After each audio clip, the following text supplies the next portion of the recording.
শুভ সারাবেলা। সকাল সকাল কোথায় চলেছি বলে আসিনি কাউকে। আমার প্ল্যানগুলো ঠিক এরকমই হয়, হুটহাট হয়ে যায়। যখনই ভাবি তখনই সেটা করে ফেলি আর কি। খুব ইচ্ছে করছিল অনেক দিন যাবৎ সেই শৈশবের জায়গাগুলোতে ঘুরে আসার জন্য। আজকে যাই, কালকে যাই, অমুক দিন যাই করে করে আর যাওয়া হয়ে ওঠে না। কিন্তু আজকে হয়েই গেল। আমার শৈশবে যে জায়গাটা আছে, যে জায়গায়, যে শহরে আমরা থাকতাম, সেই শহর থেকে কিছু প্রিয় মানুষ অনেক দিন ধরে ডাকাডাকি করছিল যাওয়ার জন্য। কিন্তু অনেক ইচ্ছা থাকার সত্ত্বেও একটু দূরে হয়ে যায় ঢাকা থেকে, যে কারণে যাওয়া হয়ে উঠছিল না। তো প্ল্যান করে ফেললাম যাব। তো দুদিন আগেই ট্রেনের টিকিট কেটেছিলাম অনলাইনে। বেশ খুশি ছিলাম এবং মনে মনে অনেক কিছু কল্পনা করছিলাম যে যাওয়ার পরে কোথায় যাব। সেই স্কুলে, সেই কলেজ প্রাঙ্গণে, আর কোথায় কোথায় ঘুরতাম, সব জায়গাগুলো ঘুরে ঘুরে দেখব। কিন্তু হঠাৎ করে গত রাতে মধ্যরাতেই জানলাম যে আমি ট্রেন জার্নি খুব পছন্দ করি বাসের থেকে। তো আমি ট্রেনে যাওয়াই সেফ মনে করেছি, যেহেতু একাই যাচ্ছি। ট্রেন যখন বন্ধ ঘোষণা হলো, মনটাই একেবারে খারাপ হয়ে গেল এবং আমার সেই শহরের পুরনো দিনের মানুষগুলোরও মন খারাপ যে আমি যেতে পারছি না।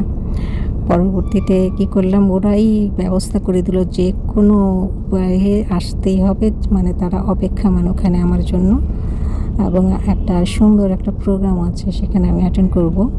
তো ওদেরও অনেক আশা আমি যাব। তো যখনই শুনলো যে ট্রেন ক্যান্সেল হয়ে গেছে, এখন এত রাতে আমি বাসের টিকিট পাবো কি না সেটাও সন্দেহান ছিলাম। তো অনেক চেষ্টা তদবির করে একটা টিকিট পেয়ে গেছি। কিন্তু একদম এই যে সবচেয়ে লাস্ট যদি কোনো সিট থাকে সেটা আমার। তাও যে এটা পেয়েছি ভাগ্যবশত, তেমন একটা এখনও খারাপ লাগছে না। একেবারে দূরপাল্লা যখন শহর ছেড়ে যাবে তখন জানি না কী অবস্থা হবে, তো জাম করতে করতে যেতে হবে। শেষের সিটটা পেয়েছি তো। তো আমি আবার এটা এনজয়ও করি। আরও একবার এরকম হয়েছিল, তখন খুব মজা হয়েছিল। তখন সাথে আরেকজন বান্ধবী ছিল। তো দুজনে লাফাতে লাফাতে জাম করতে করতে গন্তব্যে পৌঁছেছিলাম।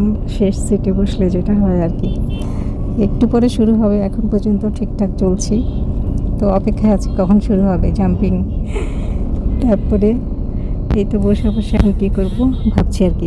শুরুতে অনেকটাই মন খারাপ ছিল, ট্রেনে যেতে পারিনি। ট্রেনে তো একটু মজা হয়, কিন্তু আবার বাসে এখন এসে পরিবেশটাও ভালো, বাইরের ওয়েদারটাও ভালো, সব কিছু মিলিয়ে আর ভালোই লাগছে এখন।